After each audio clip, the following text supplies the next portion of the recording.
Good morning student. आपकी जो exercise चल रही थी 10.2 उसमें हमने 9 सम कंप्लीट कर लिए।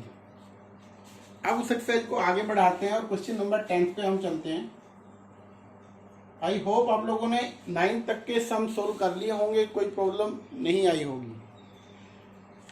अब है क्वेश्चन नंबर 10। क्या लिखा हुआ है? Find A vector in the direction of vector. Find A vector in the direction of vector,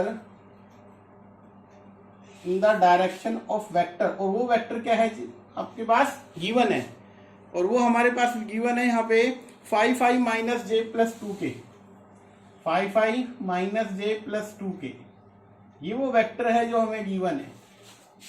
और इस वेक्टर की डायरेक्शन में हमें क्या कहता है? वेक्टर निकालना है विच हैव मैग्नीट्यूड 8 यूनिट, जिसका मैग्नीट्यूड कितना होगा? 8 यूनिट। Magnitude 8 unit. ध्यान से समझो, क्वेश्चन ये है कि आपको एक वेक्टर निकालना है जो इस डायरेक्शन में होगा। दैट मीन्स उसकी डायरेक्शन क्या होगी? जो इस वेक्टर की डायरेक्शन, ठीक है, गिवन वेक्टर की डायरेक्शन में होगा, और जिसका मैग्नीट्यूड क्या होगा? 8 यूनिट। अब एक सिंपल सी बात है, अगर हमें कोई वेक्टर निकालना है तो कैसे निकालेंगे? ध्यान से सुनना इस चीज को। देखिए, हमने पढ़ा था यूनिट वेक्टर क्या होता था? Vector divide by magnitude of that vector, ठीक है। अब हमें यहां पे क्या करना है? देखो, वो वेक्टर जो हमें कैलकुलेट करना है वो किस डायरेक्शन में होगा? इस वेक्टर की डायरेक्शन में होगा, और इस वेक्टर का मैग्नीट्यूड कितना है? 8 यूनिट। तो इसका सॉल्यूशन करते हैं हम। लेट, आप एक काम करो, सबसे पहले वेक्टर ए ले लो, कंसीडर कर लो 5i minus J plus 2k।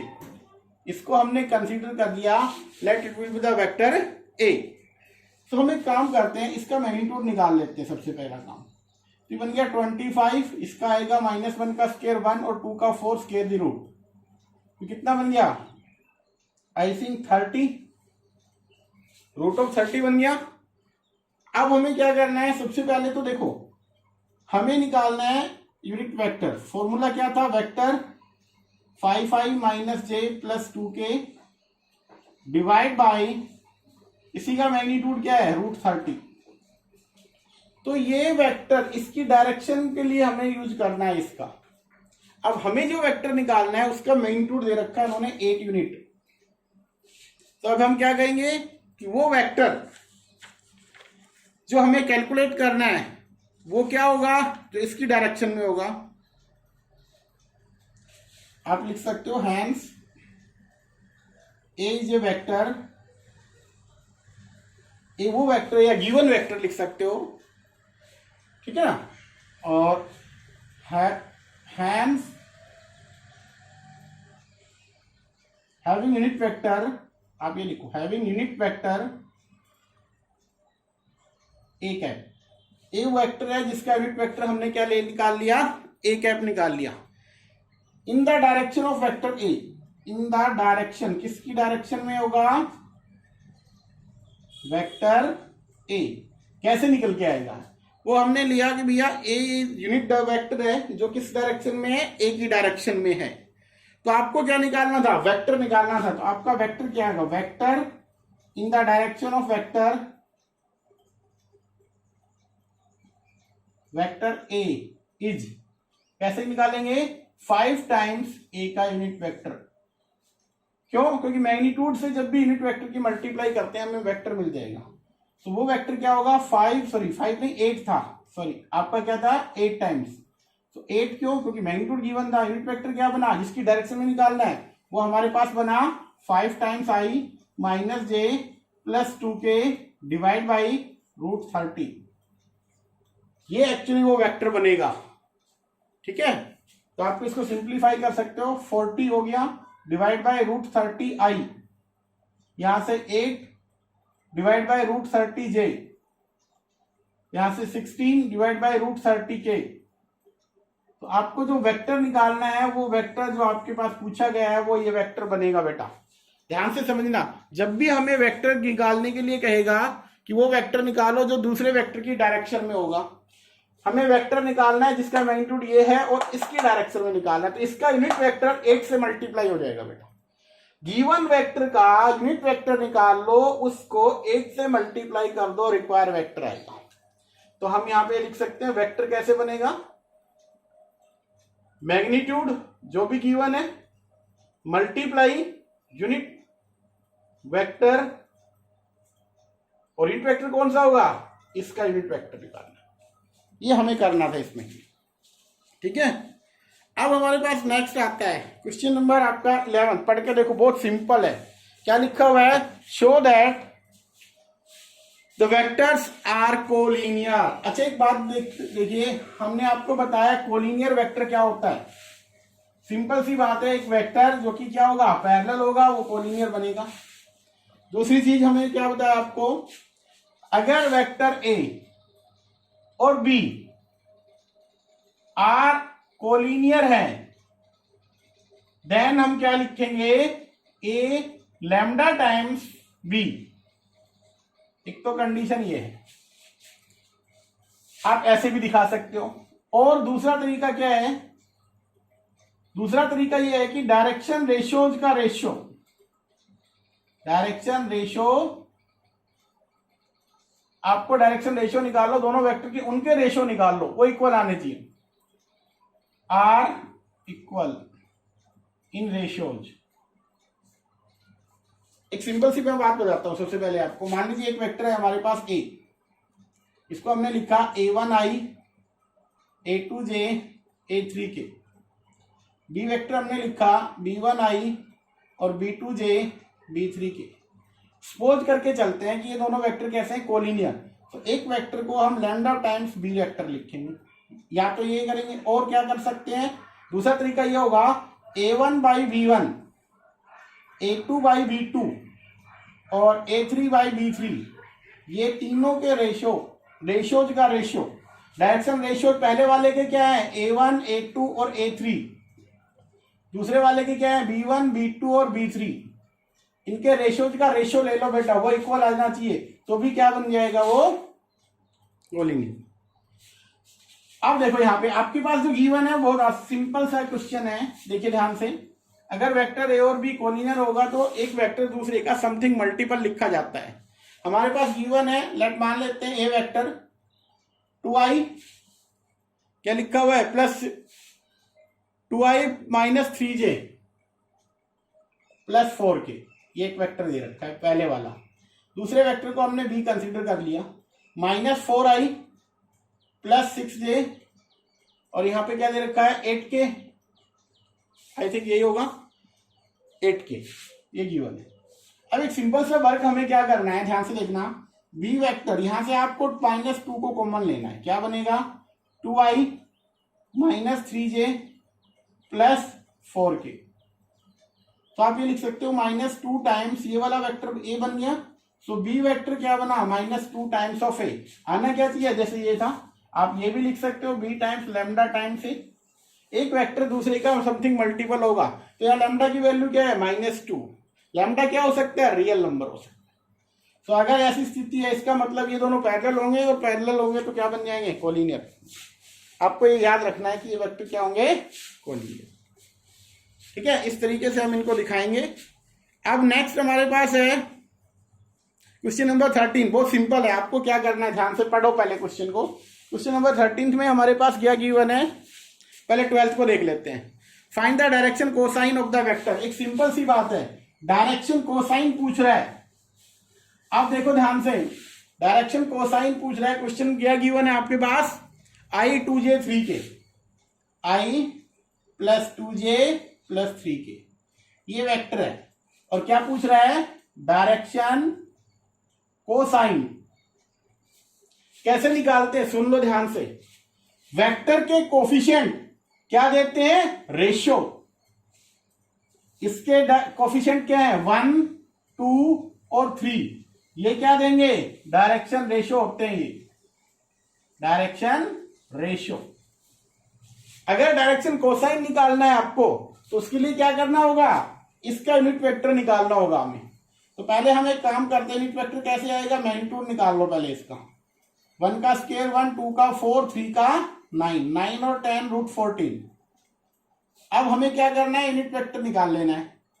So I plus 2j plus 3k divide by √14।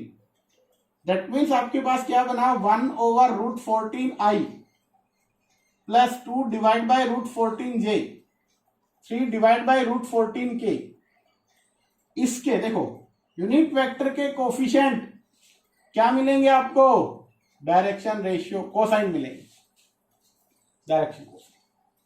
पहला कोसाइन क्या होता है, जिसको हम एलसी भी लिखते हैं, कोस ऑफ अल्फा भी लिखते हैं, वो क्या बनेगा 1/√14।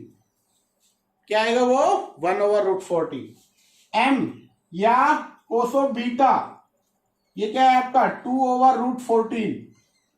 और n जो कि कोस गामा होगा बेटा थर्ड वाला 3/√14। तो आपके डायरेक्शन कोसाइन क्या बने, वो बना 1/√14, 2/√14, 3/√14। ये क्या कहलाएंगे, डायरेक्शन कोसाइन। ठीक है, अब हम चलते हैं क्वेश्चन नंबर 13। क्या कहता है, देखिए ध्यान से, इसमें क्या गिवन था और उस क्वेश्चन में डिफरेंस क्या है, ध्यान से समझना इस चीज को। यहाँ पे वेक्टर गिवन था, हमने डायरेक्टली कोसाइन निकाल लिया। वहां पे क्या है कि आपके पास एक पॉइंट ए है, एक बी है, ये दो पॉइंट आपको दे दिए। कहते हैं सबसे पहले तो आप इनसे डायरेक्टली जो ज्वाइन लाइन बनेगी ए बी, उसका वेक्टर निकालना है आपको। जैसे यहाँ पे पॉइंट दे दिया 1, 2, -3, और जो बी पॉइंट है हमारे पास वो क्या गिवन है, वो हमारे पास है -1, -2, 1। हमें क्या निकालना है, ए बी वेक्टर निकालना है। तो डायरेक्ट क्या करेंगे, -1, -1i y2 x2 -x1। तो यहाँ पे क्या होगा प्लस, अभी हमें क्या करना है -2 -2j। अभी क्या होगा +1, फिर माइनस लगाएंगे, ऑलरेडी माइनस है तो +3। तो -2i बनेगा, -4j बनेगा और +4k बनेगा। क्या बना, -2i -4j +4k। अब इस वेक्टर का, आपको इस वेक्टर का, ए बी वेक्टर का कोसाइन निकालना है, सेम वर्क करना है जैसे अभी हमने किया था। ठीक है, क्वेश्चन नंबर 14 में क्या गिवन है, ध्यान से समझो पहले इसको। 14 सम में क्या गिवन है, 14 में हमें क्या दे रखा है, वो ये है बेटा, show that the vector equally inclines to the axis. That means, अब ध्यान से समझना इस चीज को। क्वेश्चन को थोड़ा सा उन्होंने वर्डिंग चेंज की है, क्वेश्चन वही है बेटा। वो कहता है हमारे पास वेक्टर है ए, मान लेते हैं i + j + k। कहता है ये वाला इक्वल इंक्लाइंस, मतलब इक्वल एंगल बनाएगा, किसके साथ, x axis, y axis, z axis के साथ। हम ये लेके चलते हैं, ये हमारा x एक्सिस हो गया, ये y और ये z। ये पॉइंट मान लेते हैं P। क्या बनेगा 1, 1, 1, क्योंकि ये वेक्टर के अकॉर्डिंग क्या आ रहा है 1, 1, 1। ये आपका हो गया वेक्टर, हमने यहां से, क्योंकि वेक्टर डायरेक्टेड कहां से होगा, ओरिजिन से, पॉइंट ये हो गया ओपी वेक्टर है। अभी कहता है इक्वल इंक्लाइंस का मतलब, कहता है ये वाला एंगल अल्फा, ये वाला एंगल बीटा, ये वाला एंगल गामा। अल्फा, बीटा और gamma equal inclines, equal angles बनेंगे। या आप ये कह सकते हो, कोसाइन में चले तो कोस अल्फा, कोस बीटा और कोस गामा इक्वल होंगे, आप यूं भी लिख सकते हो। ठीक है, आपको क्या दिखाना है, इक्वल इंक्लाइन। दैट मीन्स आपको मेनली बात कम करें तो आपको एक्चुअली ये प्रूव करना है। इसके लिए क्या करेंगे, कोस ऑफ अल्फा कैसे निकालते हैं, ये क्या है, डायरेक्शन कोसाइन है।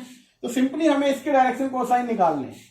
अब हमें डायरेक्शन कोसाइन निकालने हैं, तो इसका मैग्नीट्यूड कीजिए भैया, 1 का स्क्वायर 1, 1 का 1, 1 का 1, तो यहां से क्या बना √3। अब यूनिट वेक्टर कैलकुलेट कर लीजिए, i + j + k divide by magnitude of √3 है। That means 1/√3i, 1/√3j, 1/√3k। ये बन गया। अब इसके कोफिशिएंट कोसाइन होते हैं, तो 1/√3 आपका L का हो या कोस ऑफ अल्फा का हो, m कहो या कोस ऑफ बीटा कहो, क्या बनेगा, वो भी 1/√3, और n कहो या कोस ऑफ गामा कहो, वो भी क्या बन रहा है, 1/√3। तीनों इक्वल आ रहे हैं। बस यही हमें इसमें क्या करना था, प्रूव करना था। इसका मतलब वो OX इसके साथ जो एंगल बना वो इस वेक्टर का x एक्सिस, y एक्सिस और z एक्सिस के साथ क्या बनेगा बेटा, इक्वल एंगल बनेगा। अब जो नेक्स्ट जो आपके पास क्वेश्चन आ रहा है वो आपके पास है बेटा, find the position vector of the 2 points P and Q, sorry R which divides the joining these two. देखिए यहाँ पे ये क्वेश्चन करने से पहले हम, क्वेश्चन नंबर 15 है, इससे पहले हमें एक सेक्शन फॉर्मूला बनाना है, और वो फॉर्मूला कैसे क्या क्रिएट होगा, उसका वेक्टर कैसे निकालना है, हम पहले आपको वो करवाएंगे, उसके बाद क्वेश्चन नंबर 15 होगा आपका। तो बेटा देखिए सेक्शन फॉर्मूला क्या कह रहा है, सबसे पहले हम इसको पहचानते हैं, जानते हैं, जानेंगे कि क्या है फॉर्मूला। सेक्शन फॉर्मूला ये कहता है अगर ए और बी कोई 2 पॉइंट्स हैं जिसके पोजीशन वेक्टर हमने मान लिए ए और B respectively, C be the point which divides the two ways internally और एक्सटर्नली, ए बी को डिवाइड करता है in ratio m ratio n, then the position vector of C क्या होगा बेटा, कहता है सी का पोजीशन वेक्टर ऐसे निकलेगा। हमें कैसे सोल्व करना है वो ध्यान से देखना। सबसे पहले क्योंकि इन्होंने लिखा हुआ है इंटरनल डिवीजन और एक्सटर्नल, हालांकि ये हमने पहले किए हुए हैं, अब इसमें हमें इसके अकॉर्डिंग करना है। वेक्टर में तो कैसे करेंगे वो सब चीजें ध्यान से देखिएगा। सबसे पहले तो हम एक काम करते हैं, हम इंटरनली डिवीजन लेके चलते हैं। फर्स्ट इंटरनल डिवीजन, ठीक है। सबसे पहले क्या लेके चलते हैं हम कि इसको किस में डिवाइड करते हैं, इंटरनली।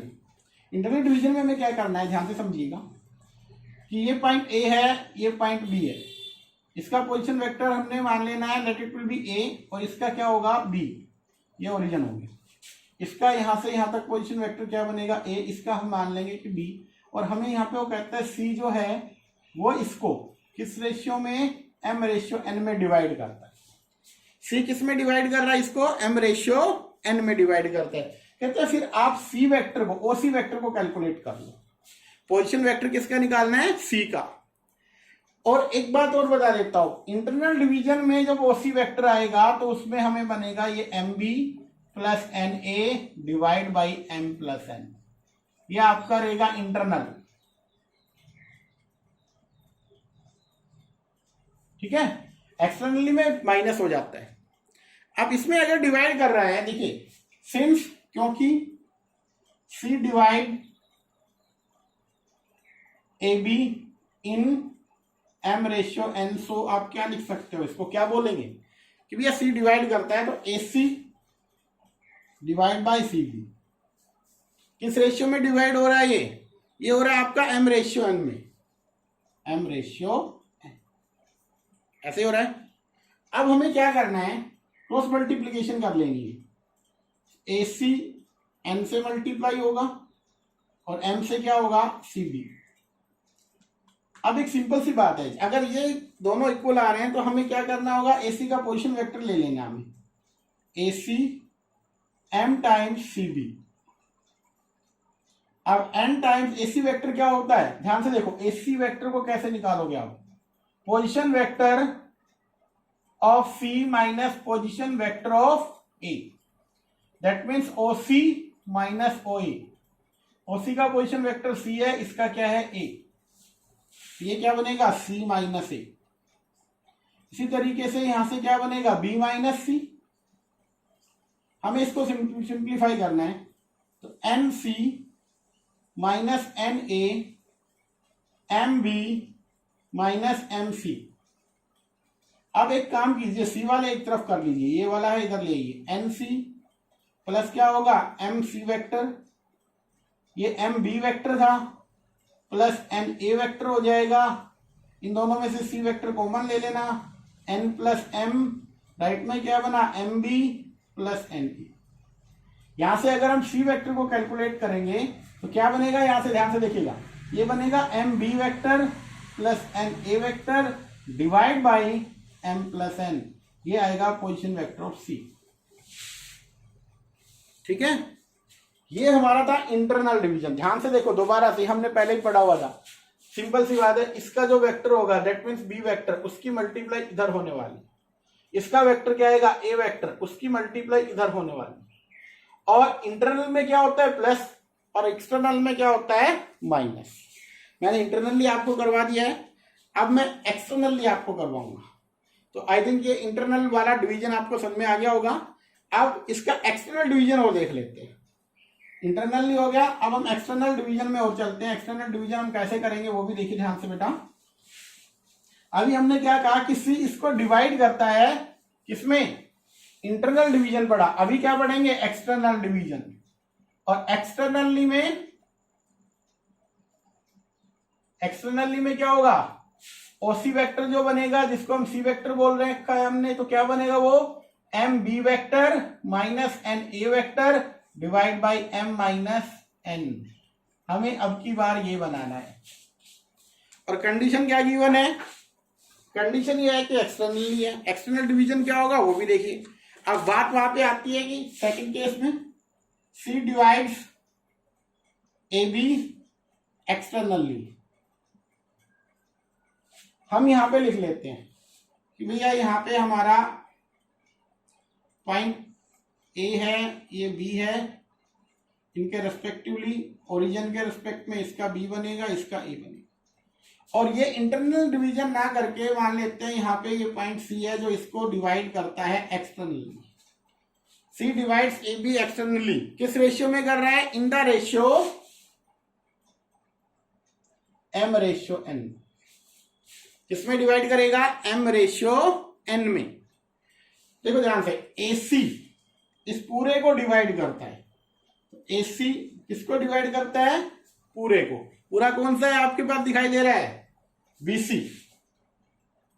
किसमें डिवाइड करता है, एम रेशियो एन में। ये आपको ध्यान रखना है, एसी डिवाइड किसको करेगा, बीसी को। सो यहां पे इसके रिस्पेक्ट में अगर हम बनाते हैं तो क्या बनेगा, एन टाइम्स एसी वेक्टर बन जाएगा, फिर हम मल्टीप्लाई करेंगे इसकी, तो यहां पे M times BC. N AC vector क्या होगा, C vector minus A vector, यहां पे C vector minus B vector, M C vector minus N A vector, M C vector minus M B vector, N C vector और minus M C vector, यहां पे इधर जाएगा तो ये क्या बन रहा है आपके पास, M C vector, sorry M B vector, और ये वाला माइनस का था, एन ए वेक्टर ले लेते हैं। एन ए वेक्टर इधर आएगा तो प्लस का होगा, माइनस एम बी वेक्टर। तो यहां से सी वेक्टर को कैलकुलेट करो तो N minus M, N A vector minus M B vector, और सी वेक्टर को कैलकुलेट करें तो N A minus M B divide by N minus M. देखो दोनों में से न्यूमरेटर डिनोमिनेटर से माइनस कॉमन लेंगे तो आप इसको यू भी लिख सकते हो कि C vector M B vector minus N A vector divide by M minus N. ये आपका एक्सटर्नल डिवीजन। तो सिर्फ ये ध्यान रखना है, आपको मिलेगा क्या इसमें, सबसे पहले तो ये रेशियो मिलेगा, किस रेशियो में डिवाइड करता था, एम रेशियो एन में। वो रेशियो आपको मिलेगा, वेक्टर आपको मिलेगा, सिर्फ आपको कैलकुलेट करना है। अब जैसे क्वेश्चन नंबर आपका जो 15 है बेटा, पढ़ना उसको क्या लिख रखा है उन्होंने, 15 सम को।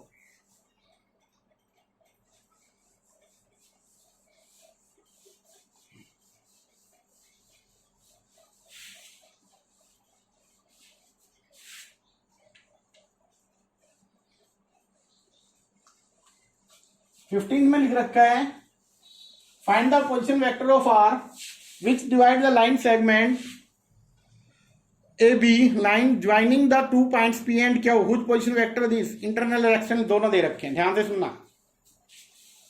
ये वाला पॉइंट PG1 है, ये वाला क्यू है।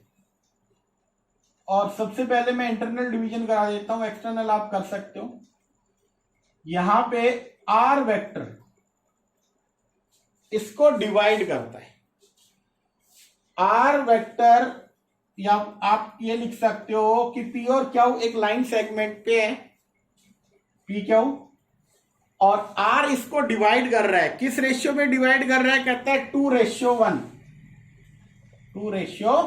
1 में, जबकि पोजीशन वेक्टर ऑफ पी और क्यू गिवन है। इसका पोजीशन वेक्टर, इसको ओ, तो ओपी,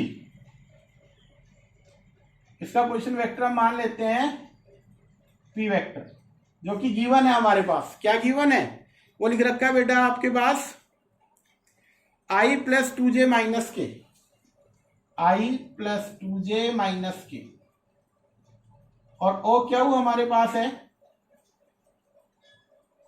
क्या वेक्टर मान लिया हमने इसको, तो वो है माइनस आई प्लस जे प्लस के, माइनस आई प्लस जे प्लस के। तो दोनों के पोजीशन वेक्टर हमारे पास गिवन है। हमें क्या करना होगा, इफ फर्स्ट केस में if R divides P Q in 2:1 internally, then OR position vector of R, आप यहां पे लिख सकते हो then position vector of OR, that is आप यहां पे इसको R वेक्टर लिख सकते हो। इसको क्या मान लिया, इसको हमने क्या मान लिया, P वेक्टर। ठीक है, पोजीशन वेक्टर ऑफ R, या आप लिख दो इसको OR। कैसे बनेगा वो ध्यान से देखो। क्या बताया था हमने, इसका क्यू वेक्टर है, इसका पी वेक्टर है, इसकी मल्टीप्लाई इधर कर दो, इसकी इधर कर दो, फॉर्मूले के अकॉर्डिंग चले जाओ। तो आप क्या लिखोगे, अगर लिखना चाहो तो 2 multiply position vector of Q, आप लिख सकते हो O Q, plus 1 multiply OP divide by 2 + 1। तो यहां से क्या होगा, 2 टाइम्स ओ क्यू वेक्टर आप लिख लो। ओ क्यू क्या है हमारे पास, आई प्लस जे प्लस के plus 1 times I plus 2j minus के डिवाइड बाय 3।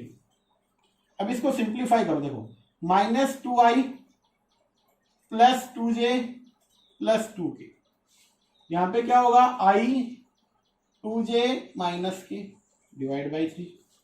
तो 2i यहां पे आई है तो क्या रहेगा, i माइनस का, 2j है यहाँ पे 2j तो क्या बनेगा 4j, 2k माइनस के तो यहाँ पे बनेगा k डिवाइड बाई 3।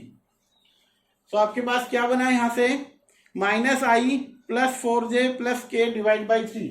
ये आपके पास पोजीशन वेक्टर ऑफ OR आपके पास आ जाएगा।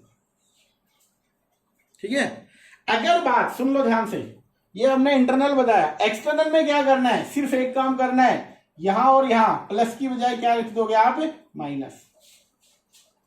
ये किसके लिए हो जाए, जैसे ही माइनस लगाएंगे एक्सटर्नल के लिए बन जाएगा। अभी हमें किसके लिए करना था, प्लस के लिए। एक्सटर्नली आप कर लोगे, अब इससे प्लस की जगह क्या लगाना है, माइनस आपको यूज करना है, तो उसकी हेल्प से आपका ये बन जाएगा एक्सटर्नली।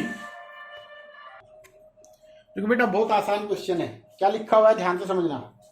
यहां पे लिख रखा है इन्होंने, find the position vector, PV मैंने शॉर्ट फॉर्म में लिख दिया, position vector of mid point of vector joining the point P and Q. Simple सी बात है, यहाँ पे पी पॉइंट है, ये क्यू है। कहता है इन दोनों वेक्टर को जो ज्वाइन करेगा, एक्चुअली इसका मिड पॉइंट का जो पोजीशन वेक्टर है वो कैलकुलेट करना है। हम मान लेते हैं आर इसका मिड पॉइंट है। मिड पॉइंट होने का मतलब एक्चुअली ये 1:1 में डिवाइड, ठीक है। हमें इसका पोजीशन वेक्टर निकालना है।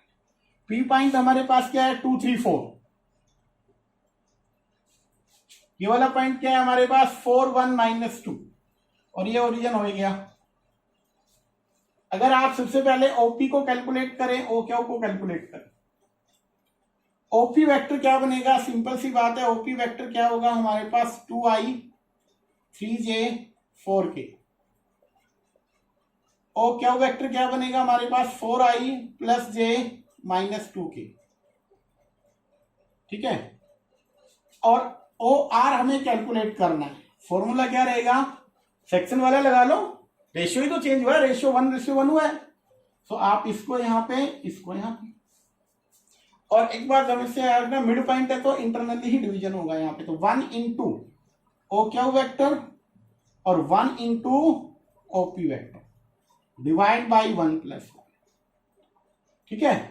तो यहां से क्या बना, ओ क्या हो 4 times I plus J minus 2k plus 2i plus 3j plus 4k divide by 2 बन जाएगा। तो 4 और 2 6i, यहां से 1 3 4 हो जाएगा और यहां से क्या बनेगा 2k डिवाइड बाई 2। जैसे आप इसको 2 से डिवाइड करोगे आपके पास 3i plus 2j plus k, ये मिड पॉइंट का। जब भी मिड पॉइंट का निकालना पड़े मिड पॉइंट में ध्यान रखना मिड पॉइंट का पोजीशन वेक्टर कैसे आएगा। ये a है, ये b है, o है, मान लीजिए ये पॉइंट b है, इसका पोजीशन वेक्टर। जब भी मिड पॉइंट से पूछे तो आप सिंपली क्या करना, दोनों वेक्टर का सम डिवाइड बाई 2, दोनों का एडिशन कर दो, 2 से डिवाइड कर दो। ठीक है। अब नेक्स्ट जो क्वेश्चन है, क्वेश्चन नंबर आपका देखो बेटा, क्वेश्चन नंबर 17 क्या कह रहा है आपके पास, show that the point ABC whose position vector A, B and C respectively given है, कहते हैं फॉर्म, ये बनाएंगे राइट एंगल ट्रायंगल। एक्चुअली हम यू देख लेते हैं, समझते हैं कि ये हमारे पास कोई ट्रायंगल बन गया, कोई भी ट्रायंगल है, हमने मान लिया, let it will be ABC मान लेते हैं। तो इन्होंने क्या दे रखा है, इनके पोजीशन वेक्टर दे रखे हैं, इसका A, इसका B, इसका C। कहता है ये राइट एंगल ट्रायंगल को क्रिएट करेंगे, ये शो करना है। तो अब यहाँ पे अगर शो करना है, ये तो हमने यहाँ पे लिखा, हो सकता है दूसरी कोई कंडीशन बन जाए, ए पॉइंट यहाँ आ जाए, बी यहाँ आ जाए, सी आ जाए। अब राइट एंगल ट्रायंगल की कंडीशन क्या होती है, हाइपोटेन्यूज का स्क्वायर किसके इक्वल होना चाहिए, बेस के स्क्वायर प्लस परपेंडिकुलर के स्क्वायर के इक्वल। और किसी भी वेक्टर का जब मैग्नीट्यूड पे कन्वर्ट करते हैं, मैग्नीट्यूड ले लेते हैं, तो किस में कन्वर्ट होता है, लेंथ में। तो हमारा वर्क क्या होगा, पहले उस पर चलते हैं। एक्चुअली हम पहले तो निकालेंगे ए बी वेक्टर, फिर उसका मैग्नीट्यूड करेंगे तो वो लेंथ आ जाएगी। इसी तरीके से मान लो AC निकाला, उसका मैग्नीट्यूड किया, वो लेंथ बनी, और BC निकाला वो, तो तीनों लेंथ हमें पहले कैलकुलेट करनी है। और फिर हम देखेंगे कि भाई किसी का एक का स्क्वायर दो के स्क्वायर के सम के इक्वल आना चाहिए, तो राइट एंगल ट्रायंगल बन जाएगी। सिंपल सी बात। तो सबसे पहले हम मान लेते हैं कि ABC ये सब कुछ आपके पास है, क्या क्या है कि ये पॉइंट्स है, इनके पोजीशन वेक्टर है। हम डायरेक्टली इस क्वेश्चन पे आते हैं। आपको जो वर्क करना है, आप AB वेक्टर को कैलकुलेट करो। तो क्या होगा, position vector B minus A, सबसे पहले B को रखो, माइनस A को रखो। B का पोजीशन वेक्टर लिखा हुआ है 2i minus j plus k, ये वाला क्या है 3i minus 4j minus 4k। इसको सिंप्लीफाई करो, देखो 2i माइनस j प्लस क्या था k, minus 3 times i plus 4j हो जाएगा और प्लस का 4k। सो आपका जो वेक्टर बना AB वो क्या बना, 2 माइनस 3 है तो माइनस ऑफ i, या माइनस j प्लस का 4 है तो 3k j बन जाएगा बेटा, k 5। ये आपके पास आ गया। अब हमें लेंथ में कन्वर्ट करना है, तो हम क्या करेंगे, AB वेक्टर निकालेंगे, इसका मैग्नीट्यूड ले लेंगे। -1 का स्क्वायर 1, 3 का 9, 5 का 25, आई थिंक √35 बन गया हमारे पास, एक वर्ग हुआ है। इसी के अकॉर्डिंग हमने क्या करना है, दूसरा वेक्टर बना लेना है BC वेक्टर। तो क्या हुआ BC वेक्टर, C माइनस है, पहले C वाला लिख लो। C वाला क्या है, i minus 3j minus 5k, इसमें से सब्ट्रैक्ट कर दो, कौन सा, C माइनस B वाला, 2i minus j plus k। जैसे ही सब्ट्रैक्ट करेंगे, i minus 3j minus 5k minus 2i plus j हो जाएगा, माइनस k हो जाएगा। क्या बना, i और 2i तो माइनस ऑफ i, 3j है यहां से j तो माइनस 2j, यहाँ पे 5k और माइनस 6k बन जाएगा, तो BC वेक्टर बन गया। अब हम BC का भी मैग्नीट्यूड ले लेंगे, तो -1 का स्क्वायर 1, 2 का 4, 6 का 36, 36, 40, 41 हो गया। इसी के अकॉर्डिंग आप लास्ट जो कि आपका रहेगा AC को अगर कैलकुलेट करें तो C माइनस A, C ये था और A ये रहा, तो पहले C को लिख लो, i minus 3j minus 5k, फिर क्या करना है, माइनस दूसरा लिख लो A वाला, जो कि ये 3 times of i minus 4j minus 4k। Simplify कर लो इसको, i 3j minus 5k -3 times I plus 4j plus 4k, आई और 3i तो माइनस का 2i बन गया, 3j और 4j तो प्लस का j, 5 और 3 तो माइनस का। अब AC का आप मैग्नीट्यूड निकाल लीजिए इसका भी, तो 2 का 4, 1 और 1 तो 4 और 2 6, ये बन गया। हमारे पास ये लेंथ आई है, कौन सी लेंथ आई है, सबसे पहले इनको लिख लेते हैं। ये वाली आई है √41। AB कितना आया था, AB हमारे पास लेंथ था √35 और ये वाली लेंथ कितनी थी, √6। अब आप चेक करो, देखो √41 का स्क्वायर किसके इक्वल आना चाहिए, √35 के स्क्वायर प्लस √6 के स्क्वायर के इक्वल आना चाहिए। इसका 41 हो जाएगा, इसका 35 प्लस 6 क्या बन गया, 41। इसका मतलब दो साइड्स के स्क्वायर का सम तीसरी साइड्स के इक्वल आ गया है, इसलिए ये ट्रायंगल कैसी बनेगी, राइट एंगल ट्रायंगल होगी। ठीक है, अब हमारा जो लास्ट सम है क्वेश्चन नंबर शायद 18 हमारा लास्ट हो। देखो बेटा, ये हमारे पास दो क्वेश्चन हो रहे हैं हमारे 17, 18 और 19। ये 18 सम है, किस पे बेस्ड है, ट्रायंगल लॉ पे बेस्ड है। तो सबसे पहले क्वेश्चन में क्या गिवन है, ये वाला आपका फिगर गिवन है और कहता है कि इनमें से कौन सा ट्रू नहीं है, नॉट ट्रू के बारे में पूछा है। सबसे पहले ट्रायंगल लॉ की अगर हम कंडीशन देखें तो ट्रायंगल लॉ क्या होता था, AB vector plus BC vector किसके इक्वल आता था, AC। ये था ट्रायंगल लॉ। ठीक है, तो इनमें से सबसे पहले हम चलते हैं यहाँ फर्स्ट वाले पे, option number 1 AB plus BC, यहाँ पे लिखा हो प्लस C है। तो इस पे जाने से पहले एक चीज ध्यान से देखिए, अगर A से B पॉइंट है तो हम पोजीशन वेक्टर क्या बनाते थे, AB। अगर इसकी डायरेक्शन चेंज हो जाती है तो हम करते थे BA। और आपको ये भी पता था कि AB क्या होता है, -BA। इस तरीके से हम बना सकते हैं, AB क्या होगा, नेगेटिव BA बनेगा। तो आप देखिए ध्यान से, यहाँ पे हमारे पास है AB, यहाँ पे है BC, AC को हम नेगेटिव में CA लिख सकते हैं, इस रूल के अकॉर्डिंग बिल्कुल लिख सकते हैं, क्योंकि डायरेक्शन चेंज होगी तो नेगेटिव लगा सकते हैं। अब क्या होगा, ये CA इधर आएगा तो क्या बनेगा, AB plus BC plus CA, क्योंकि वेक्टर की फॉर्म में है तो राइट में क्या होगा, 0 वेक्टर। तो फर्स्ट वाला करेक्ट है, पहला ऑप्शन हमारा करेक्ट है। सेकंड में देखो, यहाँ पे लिखा हो -AC, तो सिंपल सी बात है, यहीं से देखो, इस वाले से अगर इसको लेफ्ट में लेके आओगे तो सेकंड बन रहा है, इसका मतलब ये भी करेक्ट है। थर्ड ऑप्शन पे चलो, ये कहता है -C है, नहीं, ये वाला आपका ऑप्शन करेक्ट नहीं है, ये आपका कंडीशन सही नहीं है। क्यों सही नहीं है, क्योंकि इधर लेके आओगे तो राइट में क्या, AC, तो यहाँ पे आएगा ये वाला प्लस का CA बनेगा।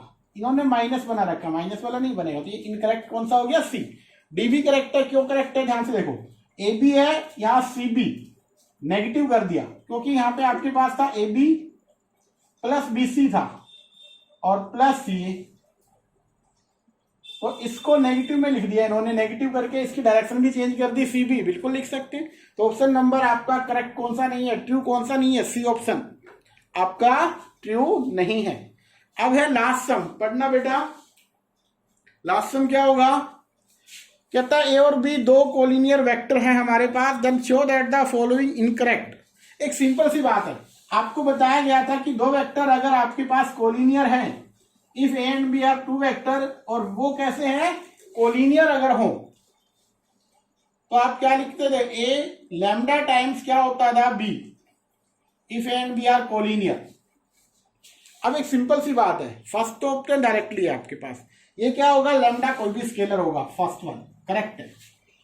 सेकंड में क्या दे रखा है, अगर लैम्डा को हम +-1 भी रख लें, लैम्डा क्या हो सकता है, क्योंकि लैम्डा के बारे में उन्होंने स्केलर कहा है, तो लैम्डा की वैल्यू क्या हो सकती है, अगर इफ हमने रखा लैम्डा को +-1, तो A वेक्टर क्या बन गया, +-B वेक्टर। सेकंड ऑप्शन भी आपके पास क्या हो गया बेटा, करेक्ट हो गया। थर्ड ऑप्शन जो है C, जिसको हम बोल रहे, इन्होंने लिख रखा है थर्ड, हम ले लेते हैं इसको थर्ड, इनके अकॉर्डिंग क्या है, C। तो क्या है C में, the respective component A and B are proportional. ये आपको अभी कुछ देर पहले मैंने बताया था कि आपके पास ये दोनों के दोनों क्या होंगे, रेशोज का रेशो जब सेम होता है, क्योंकि यहाँ पे अगर A और B, देखिए ध्यान से, A वेक्टर आपने लिख लिया A1i A2j A3k, B vector आपने लिख दिया b1i b2j b3 के। तो अगर फर्स्ट वाली कंडीशन लगाएं तो A vector lambda times B vector, A vector को लिखो क्या बनेगा a1i a2j a3 के lambda times b1i b2j b3 के। इसको आप लिख सकते हो a1i a2j a3 के। यहां पे क्या होगा lambda times b1i lambda times b2j और लैम्डा टाइम्स b3 के। दो वेक्टर हैं, बीच में इक्वल टू का क्या है साइन है। दो वेक्टर इक्वल कब होते थे जब उनके आई जे और के जो है रेस्पेक्टिवली कोफिशिएंट इक्वल हो। That means a1 lambda b1 के इक्वल हो। तो यहां से क्या बनेगा a1 by b1 lambda. Second अगर जे वाले को कंपेयर करें a2 लैम्डा टाइम्स b2 तो a2 बाई b2 क्या बना लैम्डा। थर्ड को अगर के वाले को कंपेयर करें a3 क्या होगा लैम्डा टाइम्स b3 तो a3 बाई b3 भी क्या होगा लैम्डा। देखो ध्यान से यहां भी वैल्यू लैम्डा, यहां भी लैम्डा, यहां तीनों लैम्डा के इक्वल है। इन तीनों को इक्वल डाल सकते हैं तो आप लिख सकते हो a1 by b1 a2 by b2 और a3 बाई b3 क्या हो गया इक्वल। दैट मीन्स रेशियोज का रेशियो इक्वल हो गया, उनके कंपोनेंट का जो रेशियो है वो प्रोपोर्शनल में आ गया। सो हमारा जो थर्ड था सी ऑप्शन वो भी करेक्ट है। अब लास्ट ऑप्शन देखिए both A and B vector are same direction but different magnitude. अब इस पे हम चलते हैं तो इसका मतलब ये क्या होगा इनकरेक्ट होगा, ठीक है। However A and B have, अब इसमें देखिए ए और B can have different direction, उनकी डायरेक्शन डिफरेंट हो सकती है। Has the statement D is incorrect. तो आपका ऑप्शन नंबर बेटा डी क्या होगा इनकरेक्ट। ये हमारा आज लास्ट क्वेश्चन था। तो आपकी एक्सरसाइज सेकंड कंप्लीट हो चुकी है। अब हम 10.2 कंप्लीट हो गई है। नेक्स्ट में हम 10.3 कराएंगे आपको। तो इसमें अभी आपका डॉट और क्रॉस प्रोडक्ट दो बाकी हैं वेक्टर में। सो आपके पास ये था, सेकंड एक्सरसाइज कंप्लीट कर ली। आप अपनी नोटबुक में कंप्लीट करें इसको अच्छे से। जो भी डाउट है वो पूछ सकते हो मेरे से। आज के लिए बेटा इतने रहेगा।